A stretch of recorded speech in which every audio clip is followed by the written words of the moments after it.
Hello, students. In the previous chapter, we have discussed the topics First World War and the idea of Satyagraha. I hope these topics are clear to you. Let's start with the revisions. In the First World War, as you all know now, the First World War broke out in 1914, and between the period of 1914 and 1918, Britishers, to meet the defense expenditure, they increased the custom duties, income tax was introduced, and the villagers, they were persuaded to join the army and to join the First World War. Villagers were not ready for it, but they were persuaded. And finally, at the same time, inflation was so high and crops failed in many parts of India, which led to the shortage of food. And finally, after the First World War over, the Indians were expecting that the situation will be in control. It means inflation will be reduced, and the custom duties and the income tax will also be reduced by the Britishers. But that didn't happen at all, which was a little bit disappointed point here. So Gandhi ji finally gave the idea of Satyagraha.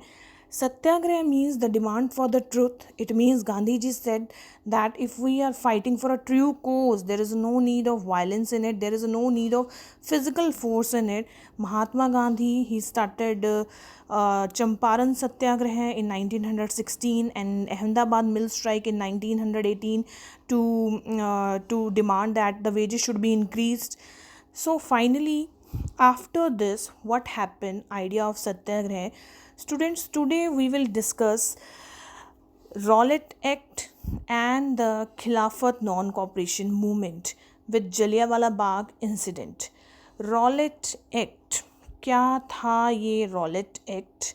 Student, Rowlatt Act is also known as Black Act. Black Act, it was passed through the Imperial Legislative Council on a report of Sedition Committee headed by the Justice Rowlatt. Exactly, Rowlatt Act, it gave the government unlimited power to arrest any political leader for 2 years without any trial. It means Rowlatt act के under Britishers के पास unlimited power आ चुकी थी कि वो किसी भी person को 2 साल के लिए जेल में डाल सकते हैं. They can put any person they into the jail without any reason for at least 2 years. In class 9th आप पढ़ चुके हैं कि जो डिटेन पर्सन होता है, जो अरेस्टेड पर्सन होता है, उसके कुछ राइट्स होते हैं. जैसे डिटेंशन के बाद विद इन 24 आवर्स उसे मजिस्ट्रेट के सामने पेश किया जाना चाहिए. ही और she can call his lawyer और हर लॉयर. लेकिन जो रॉलेट एक्ट था, it was completely a Black Act. It means without any trial, no appeal, no वकील, नो दलील. जिस पर्सन को अरेस्ट कर लिया गया, उसको ना तो वो किसी हायर या लोअर कोर्ट में अपील कर सकता है, ना वो दलील कहीं डाल सकता है, ना ही वो वकील मतलब ना ही वो लॉयर हायर कर सकता है.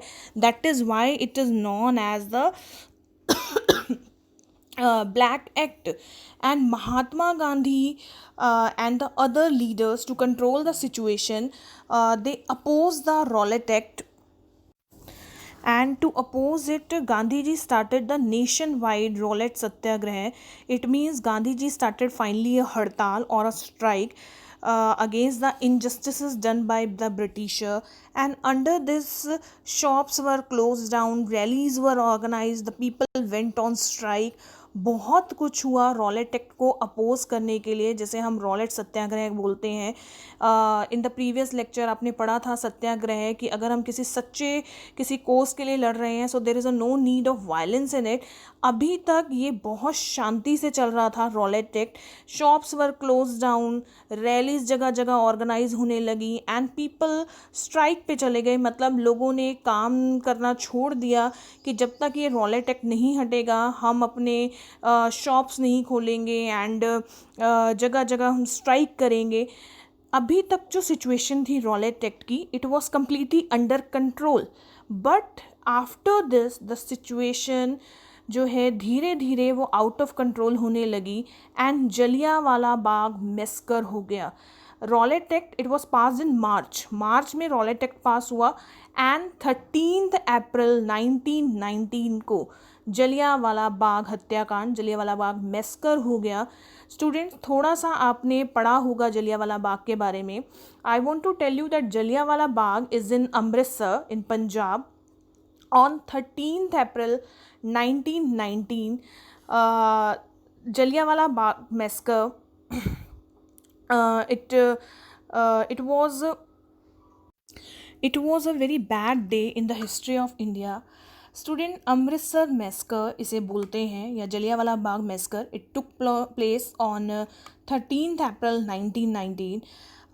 हम 13th अप्रैल 1919 के बारे में तो पढ़ेंगे ही. इससे पहले 3 डेज़ पहले, इसका मतलब है 10th अप्रैल 1919 को एक मार्शल लॉ इम्पोज किया गया था by the britisher.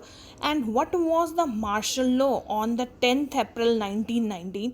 Martial law जब इम्पोज किया गया था तो उसके अकॉर्डिंग ब्रिटिशर्स ने ये कहा था कि कोई भी पर्सन एक ग्रुप में गैदरिंग नहीं कर सकते हैं. मतलब जैसे हम आज अपने फंडामेंटल राइट्स पढ़ते हैं कि हम कोई भी ग्रुप या एसोसिएशन क्रिएट कर सकते हैं. Right to freedom is a cluster of 6 right, कि हमारे पास ये राइट्स हैं कि हम कहीं पे भी जा सकते हैं, कहीं पे भी आ सकते हैं. तो उन 6 राइट्स में से एक राइट ये था कि हम एसोसिएशन या यूनियन क्रिएट कर सकते हैं. बट जो मार्शल लॉ 10th अप्रैल को पास हुआ था उसके अकॉर्डिंग जो है क्लियर इंस्ट्रक्शन ये थी कि कोई भी गैदरिंग ग्रुप में नहीं होगी. मतलब हम एक जगह बहुत सारे लोग इकट्ठे नहीं हो सकते हैं. और ये जो मार्शल लॉ था ये 10th अप्रैल को पास हुआ and after 3 days on 13th April 1919 को Baisakhi, very famous festival, Indian festival है हमारा. तो जो बहुत सारे विलेजर्स थे, many villagers gathered there to celebrate Baisakhi and some protested against the arrest or deportation of Satyapal and Saifuddin Kichlu. Sorry. Student, 10th अप्रैल को जो मार्शल लॉ पास हुआ, some people were aware about it but most of the people were unaware about it. उन्हें पता ही नहीं था कि ऐसे public gathering या ग्रुप में प्रोटेस्ट नहीं कर सकते हैं हम.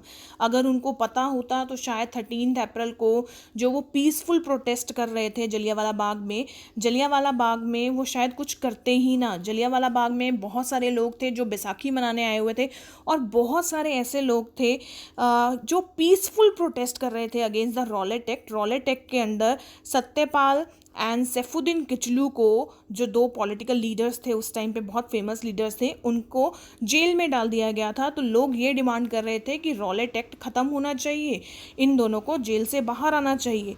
और उसी गार्डन में बैसाखी भी मनाने आए हुए थे लोग. And finally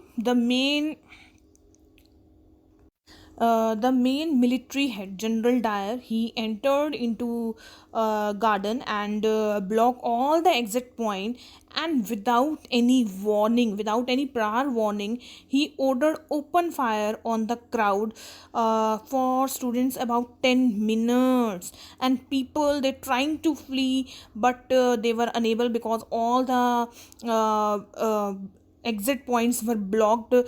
So student, as per report, जो ये जलियांवाला बाग मैस्कर हुआ, 400 people were injured and 1000 were killed. According to the second report, 300 people were killed and the other were injured.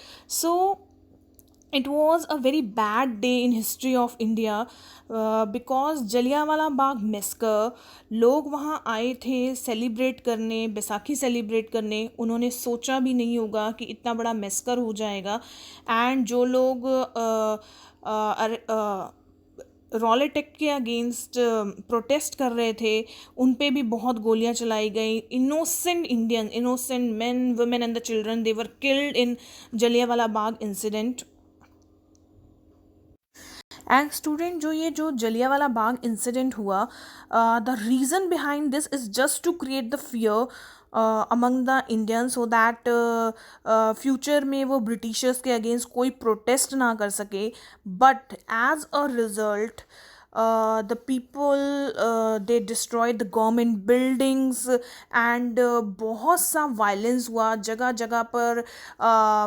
बाइकाट्स हुए, boycotts of foreign goods and बहुत ज़्यादा लोगों ने protest किया इसके against. And when Gandhi ji came to know that, जो उन्होंने हड़ताल शुरू की थी, रॉलेट सत्याग्रह की हड़ताल, मैंने शायद आपको पहले भी बताया था कि जब तक जलियांवाला बाग नहीं हुआ था उससे पहले सिचुएशन सब कुछ कंट्रोल में थी. लेकिन अब जलियांवाला बाग इंसिडेंट के बाद सिचुएशन आउट ऑफ कंट्रोल होने लगी. गांधी जी को जब लगा कि अब जो ये मेरा सत्याग्रह है वो वायलेंस होने लगा है, वायलेंट होने लगा है, मतलब लोग एक दूसरे को मार रहे हैं, गवर्नमेंट बिल्डिंग्स जलाई जा रही हैं, ग्रेनरीज लूटी जा रही हैं. इस वजह से finally Gandhi ji quit the satyagraha. Gandhi ji ने ये जो हड़ताल है ये ख़त्म कर दी. So student, Rowlatt act and Jallianwala Bagh, ये जो दो टॉपिक हैं ये एक दूसरे से जुड़े हुए हैं. बिकॉज रॉलेट एक्ट जो है मार्च में पास हुआ 1919 में ही, 1919 में ही. And in the same year on 13 April 1919 को जलियांवाला बाग इंसिडेंट हुआ. सिर्फ क्यों? क्योंकि जो उस टाइम पे जो इंडियंस थे वो चाहते थे कि हमें फ्रीडम मिले. And they were organised various satyagraha like in Champaran, in Gujarat, in Ahmedabad. So to crush that movements the British government impose the martial law. और मार्शल लॉ इम्पोज किया गया 10 अप्रैल को. सिर्फ 3 दिन के बाद 13 अप्रैल को जलियांवाला बाग इंसिडेंट हुआ. And General Dyer he order to close all the exit gates and finally order to open fire on the crowd which was totally wrong. बहुत सारे लोग मारे गए इसमें, 100 of people they were died in Jallianwala Bagh incident. And you can see here some pictures. General Dyer की picture है, जलियांवाला बाग है, and the bullet marks, गोलियों के निशान.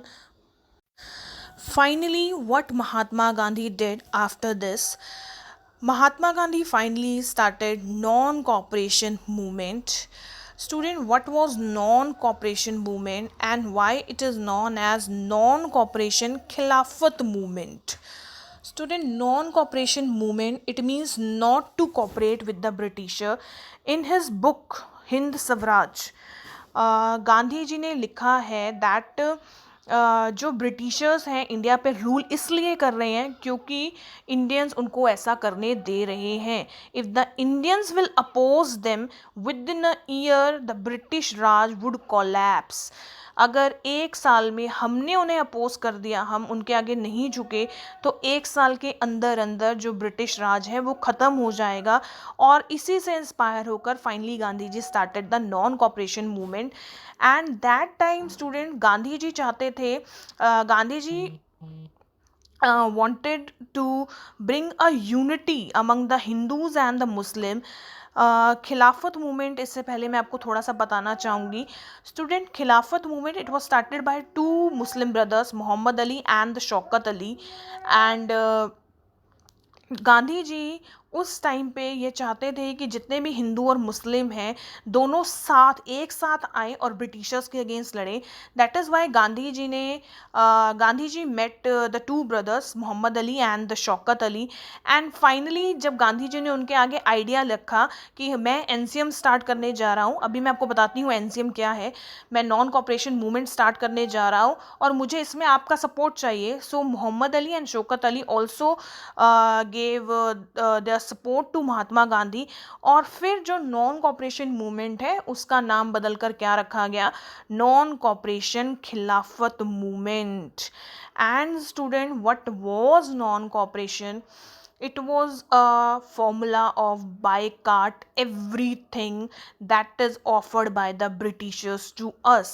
जो ब्रिटिशर्स हमें दे रहे हैं, लाइक गवर्नमेंट जॉब्स दे रहे हैं, इंग्लिश गुड्स दे रहे हैं, मशीन मेड गुड्स दे रहे हैं, हमने उन सब का बायकॉट करना है.